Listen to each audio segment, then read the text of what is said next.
Hey guys, my name is Diana Garcia. I'm a licensed mental health counselor in South Florida. I'm the founder of Nurturing Minds Counseling. Okay, we've been doing 12 tips for the holidays, as you can see from my festive ears.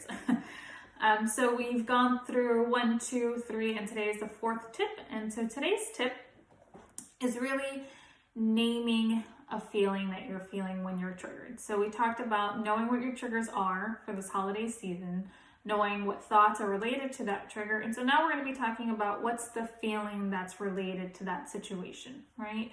And so why is it important to name the feeling? Very similar to our thoughts. And once we can really name the feeling, it can help us really identify what we need to do to move through it. It helps to, our mind does better when it can know and name something versus when we don't know what's going on. We're more likely to feel overwhelmed, especially since our mind's a language processing machine. And so to really name a feeling, it just helps to reduce some confusion, and it's going to help you move through that feeling. And it's also much different to say, I'm frustrated versus I'm raging. So it's also helpful to have kind of maybe some very specific kind of tools when it comes to naming if you can. But to start off from the basic, it's just important to name what feeling will come up.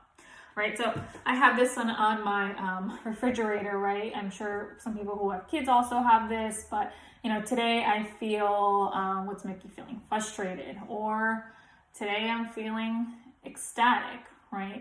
So it's really just knowing what situation would trigger. So I've been using the example of, a family gathering, having to deal with maybe an annoying relative and the story that comes up and the feeling maybe I feel really vulnerable in that situation because my critical aunt kind of says things that I feel maybe shamed when she says it. So the feeling that comes up for me is shame, right? And so it's really knowing, gosh, that's the shame, but maybe what shows up is anger, right? And so today's tip is just really knowing and naming what that feeling is that's going to come up for you in that situation.